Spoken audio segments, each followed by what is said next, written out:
এই জুতাতে পিটাইতে পিটাইতে এলাকা ছাড়া করি। আমগরে এনে কেন ডাকছেন এটা আসলে আমরা বুঝতে পারতেছি না। দেখো, তোমার সাথে কথা বলতে আবার ঘৃণা করতেছে, তারপরে তোমাদের সাথে কথা বলতে হচ্ছে। তোমরা কি করছো তোমরা জানো না? আমরা সত্যিই বুঝতে পারতেছি না যে কেন ডাকছেন এখানে আমগরে। মানুষ যদি জায়গা জায়গা ঘুমায় তাইলে কি তার ঘুম ভাঙানো সম্ভব? আর তোমরা যে এলাকার ভিতরে ফোর্স করতেছো এটা কি মানুষ কেউ জানে না? আমি একটা কথা কমো, আপনি আমগরে এই জায়গা ডাকছেন আইছি, আমার কোনো কথা না শুই না আপনি চাইতেছেন জুতা মাইরা আমগরে এলাকা ছাড়া করতে। আচ্ছা, আমগরে তো কিছু কইতে দিবেন নাকি?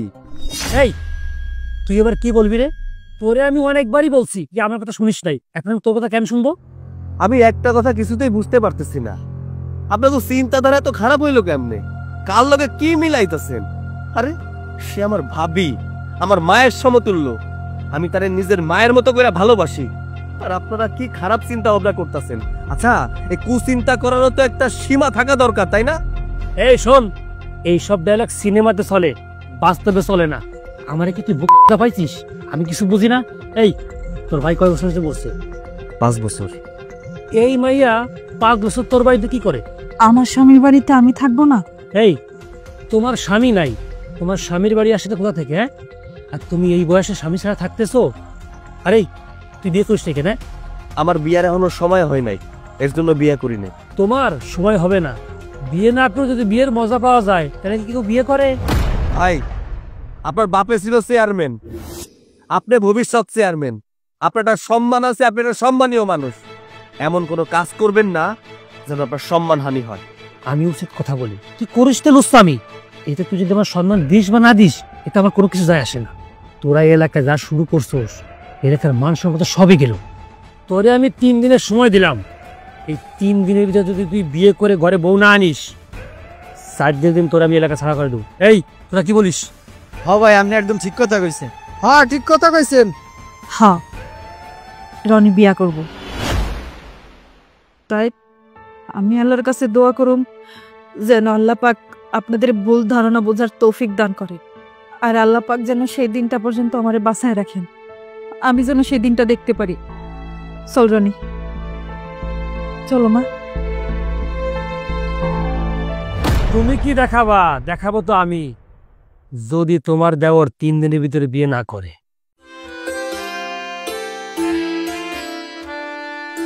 আপনাকে একটা কথা জিজ্ঞেস করব বলে করা হয়নি, আসলে সবকিছু এত তাড়াহুড়ো করে হয়ে গেল।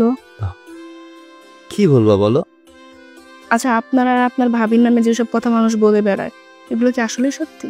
এইটুকু যখন শুনছো, নিশ্চয় এটাও শুনছো কি কি ঘটছে? না, তা তো শুনেছি, কিন্তু আমি জানতে চাচ্ছি যে সেসব কি আসলেই সত্যি। তোমার কি মনে হয়? দেখেন, আমার কি মনে হয় কি হয় না সেটা তো আমি আপনাকে বলবো না, আমি আপনাকে জিজ্ঞেস করছি সত্যি কি না, আপনি সেটার উত্তর দিন। আচ্ছা, ধরো একটা মানুষের প্যান্ট ভেজা, এতে কি বুঝবা? এটা কোনো প্রশ্ন হলো? এটা তো বোঝাই যায় ওই লোকটি তার প্যান্টে প্রস্রাব করে দিয়েছে। ঠিক এইটাই হয়েছে আমগোর সাথে। মানে ঠিক বুঝলাম না। মানে হলো, যে মানুষটার প্যান্ট ভিজে গেছে ওই মানুষের কাছে তুমি জিজ্ঞাসা করো নাই যে আসলে কি হয়েছে, তুমি ভাই নিছো যে ওই মানুষটা প্রস্রাব করে দিছে, তাই না? আর ঠিক একইভাবে আমারে আর আমার ভাবিরে নিয়ে মানুষের মাথায় কুচিন্তা ঢুকছে, এছাড়া আর কিছুই না। শুনুন, মানুষের তো আর খেয়ে দেয়ে কাজ নেই, যা রটে তা কিছু হলেও ঘটে। তুমি এই বাড়িতে কিন্তু আজকে প্রথম, তাই তোমারে আমি প্রথমবার এবং শেষবারের মতো একটা কথা কয়ে দিতেছি, আমারে নিয়ে আর আমার মায়ের মতো ভাবিরে নিয়ে কোন রকম বাজে কথা বলবা না, কথাটা মাথায় ঠিকঠাক ঢুকায় নাও। শুনুন, আপনাকে আমি আজকে একটা কথা পরিষ্কার করে বলে দিচ্ছি যে আপনি আপনার ভাবির সাথে আমার সামনে কোনো রকম আদিক্ষেতা করবেন না, এটা ভালোভাবে মাথায় ঢুকিয়ে নিন, আর কালকে আপনার ভাবির কানেও ভালোভাবে এটা পৌঁছে দিয়ে। আর হ্যাঁ, আমার কানে যেন আপনাদের কোনো বিষয়ে কুকথা সুকথা না আসে। আমার ভাবিরে আমি সম্মান করি, ভবিষ্যতেও করব, আগেও যেমন ছিলাম ভবিষ্যতেও তেমন থাকবো। এতে কে কি কইলো না কইলো এতে আবার কিচ্ছু যায় আসে না, কথা বুঝতে পারছো? আগে যেমন ছিলেন তেমনই বুঝি থাকবেন, তাহলে আমাকে বিয়ে করার কি দরকার ছিল শুনি? একটু বেশি বেশি হয়ে যেতেছে না? কেন? মানে উচিত কথা বলছি দেখে গায়ে লাগছে? অবশ্যই, এটা তো স্বাভাবিক, উচিত কথা শুনলে সবারই গায়ে লাগে। দেখো সীমা, তুমি আজকে আমগো বাড়িতে প্রথম আইছো, ভাবিরে ঠিকঠাক দেখো নাই, ভাবির সাথে কথাও পর্যন্ত ঠিকঠাক বলতে পারো নাই। কয়েকটা দিন যাক, ভাবি কেমন মানুষ তুমি বুঝতে পারবা। আমার ভাইরা 5টা বছর হইল মারা গেছে। অন্য কোনো মাইয়া হইলে অন্য পোলার হাত ধরে চলে যাইত, বিয়া করত। আমি কতবার কইছি, ভাবি তোমার এখনো বয়স আছে, যাও তুমি বিয়া করো, বিয়া শাদি কইরা সুখী হও, সুখে শান্তিতে সংসার করো। কিন্তু বেচারে কি কয় জানো, কয় এটা আমার স্বামীর বাড়ি, এই বাড়ি ছাইড়ে আমি কই যাবো? এই বাড়িতে আমার স্বামীর স্মৃতি আছে, এই বাড়ি ছাড়া আমি কোথাও যাবো না। আমার ভাবিটা আরো কি কই জানো, কয় মরার পরে তার লাশটা নাকি তার স্বামীর পাশে কবর দেওয়ার জন্য। আসলে এই জন্মে তো ঠিকঠাক সংসার করতে পারি নাই তার স্বামীর সাথে, সে চায় পরে যেন এক লগে থাকতে পারে, এর জন্য এই লাশটা কবর দিতে কয় তার স্বামীর পাশে। আর তুমি সেই মানুষটার নিয়ে এত কথা কইতেছো। আমার এই কথাই শেষ কথা, আমার সামনে যেন কোনো আদিক্ষেতা দেখানো না হয়। আর এই কথাটা ওনার কানেও ভালোভাবে কালকে সকালে ঢুকিয়ে দিই।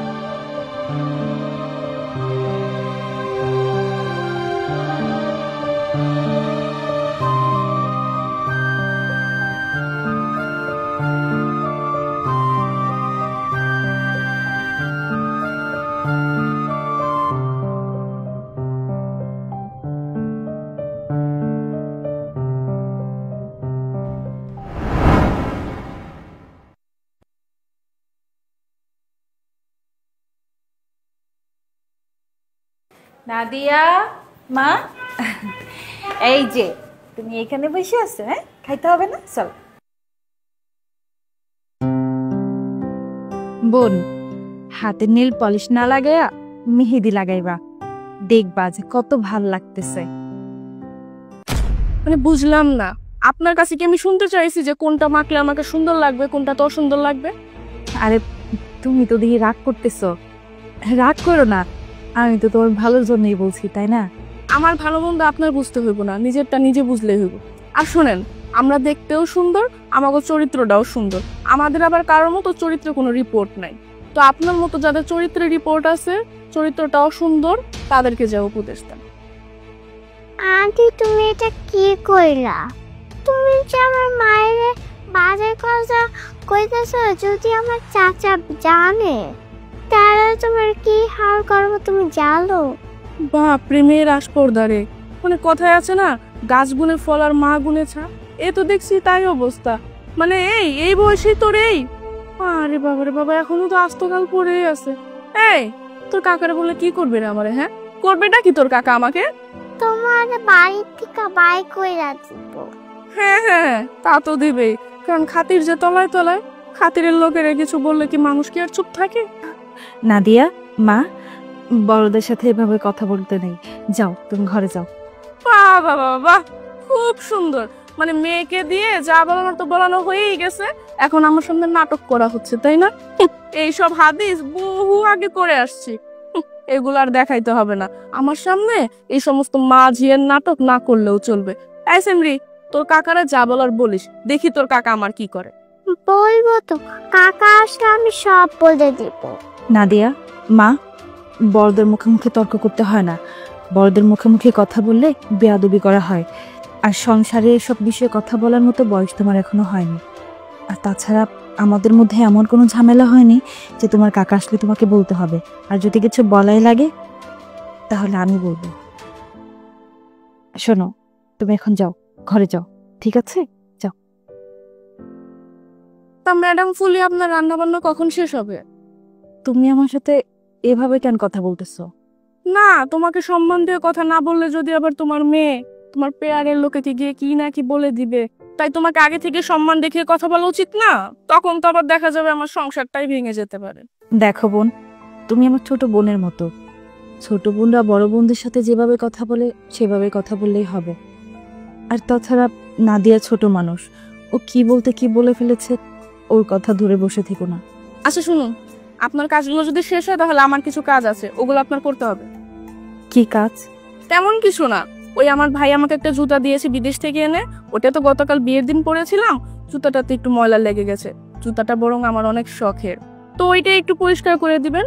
আর তাছাড়া আমার কিছু জামা কাপড় আছে, ওগুলো একটু কেচে দিলেই হবে। আমি জুতা পরিষ্কার করব? হ্যাঁ, কেন পারবেন না? এত অবাক হওয়ার কি আছে বুঝলাম না। আপনি যে বাড়িতে আছেন, আপনার স্বামী তো বেঁচে নেই, তো আপনার তো এই বাড়িতে থাকার কোনো অধিকারও নেই। আর তাছাড়া আপনার মেয়ে আর আপনি যে বাড়িতে ফ্রিতে বসে বসে খাচ্ছেন, আমার স্বামীর টাকায় অন্ন ধ্বংস করছেন, হিসাব করে দেখেছেন এগুলো কোথা থেকে আসে? হ্যাঁ, কাজ করার মধ্যে তো শুধু একটু রান্না আর ঘরের কাজটুকুই করেন, তাছাড়া তো আর কিছু করেন না। দুই মাঝি মিলে শুধু তো গিলতেই থাকেন। আর এসব ফ্রিতে খাবার খাওয়ার থেকে একটু গায়ে গতরে খেটে খাবারটা হালাল করে খাওয়া উচিত না? হ্যাঁ, তাই তো উচিত। তুমি কোনো চিন্তা করো না, আমি তোমার সমস্ত কাজ তোমার মনের মতো করে দিব। চত্বর সব ন্যাকাম।